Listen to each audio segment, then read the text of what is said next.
Argentina in the early Cretaceous is a land of giants. Some of the largest land animals ever to have lived once roamed these lands, and few are larger than Prehistoric. These immense long-necked creatures are super sauropods, measuring over 30 meters long and weighing close to 70 tons. They are, for all intents and purposes, walking buildings. These huge herbivores travel in herds and need an astonishing amount of food to fuel their bodies. They use their long necks to reach the leaves of trees up to 12 meters off the ground. Eating so much means they don't stay in one area for long and are constantly moving, from forested areas to floodplains. It takes them a year to complete their full migration loop, and this means that once a year, they have to cross the mountainous terrain that separates two of their feeding sites. This is no issue for such huge animals, even if some of the narrower paths mean that they have to bunch together more. The problem arises when they reach the ravine. This area is much steeper than the rest of the pass, and depending on which route the Prehistoric take, there may only be enough space for one to walk at a time. Not only that, but the rocks can be slippery, and to go over the edge may mean falling over 100 meters straight down. The distance doesn't matter. These sauropods are so heavy that to even slip and fall over regularly may mean that they break bones and may not be able to get back up. To fall from a height over 10 meters would kill them outright. As long as the multiple herds stay calm and don't push each other, they should all be able to make it through. But the experienced individuals know that it is not the path or the drops that are the real danger, but the predators that also come to this pass every year, and many of them have been watching the herd members slowly file towards the ravine. Lurking in the shadows are the continent's top predators, Tyrannotitan. At 12.5 meters long and over 7 tons, these are some of the largest land predators ever to walk the planet. Heavily muscled, standing on powerful legs, and armed with serrated blade-like teeth, they are amongst the most deadly theropods in the entire age of dinosaurs. But as large as they are, compared to the Prehistoric, they look minuscule. Against an adult, even a group of Tyrannotitan would be hard-pressed to bring down one. Despite their impressive weaponry, their teeth would struggle to break through the sauropod's hide, and these herbivores can sustain massive damage and still fight on, and even survive with catastrophic wounds.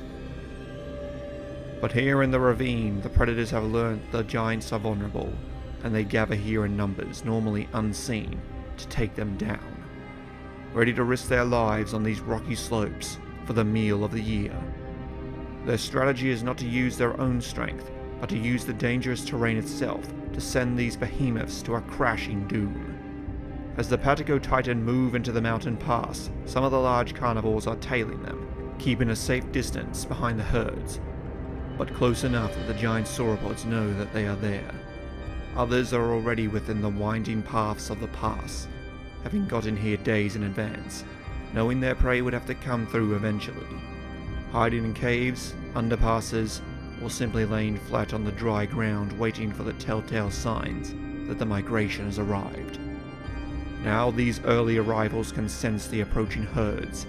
They hear their calls carry through the pass, they can feel their footfalls through the ground, and they can smell them on the wind as they draw closer. The first herd has made it to the beginning of the dreaded ravine, and now the stage is set for one of nature's most ground-shaking events. The Prehistoric can see the Tyrannotitan stalking them, and they can detect that they are moving in closer. The younger individuals are nervous, and even the older herd members who normally fear nothing are beginning to stress. The predators around them wait with barely contained excitement and hunger. All it will take is one to begin the mayhem. The hunt begins next episode. Hello fellow travelers and welcome back. Today we will be breaking down the theropod with possibly the most metal name so far, Tyrannotitan. Tyrannotitan's first remains were discovered in 2005 in the Chubut province of Argentina.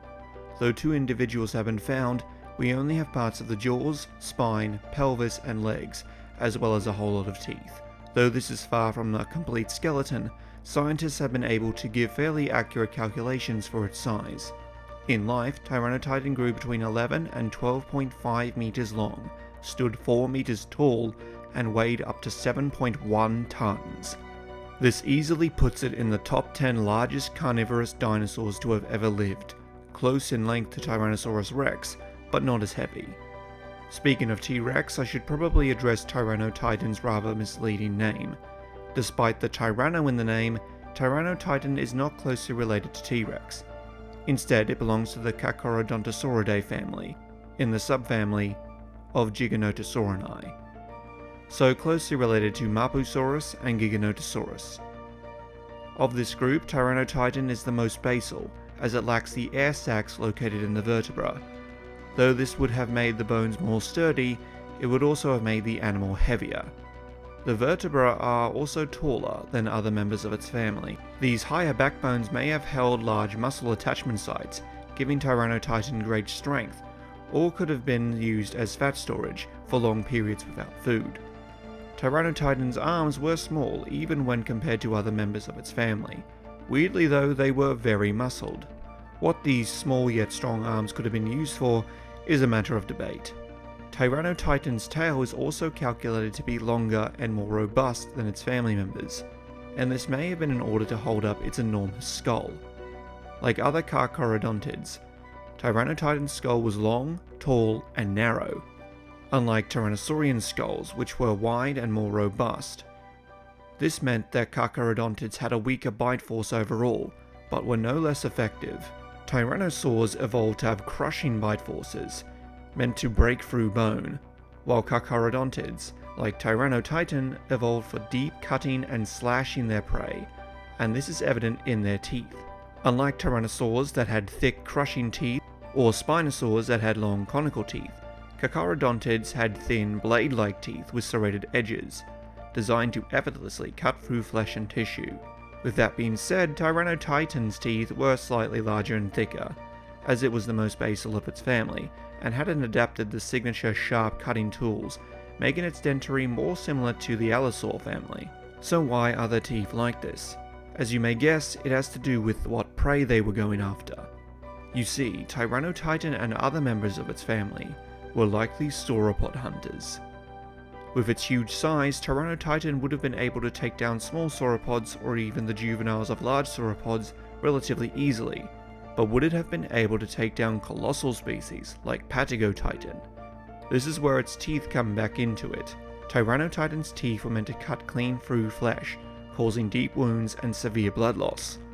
Tyrannotitan may have gone for the throat on smaller prey, but for large sauropods it may have had to attack again and again, inflicting wound after wound that would eventually weaken the prey so much it couldn't fight back, or it would succumb to its injuries.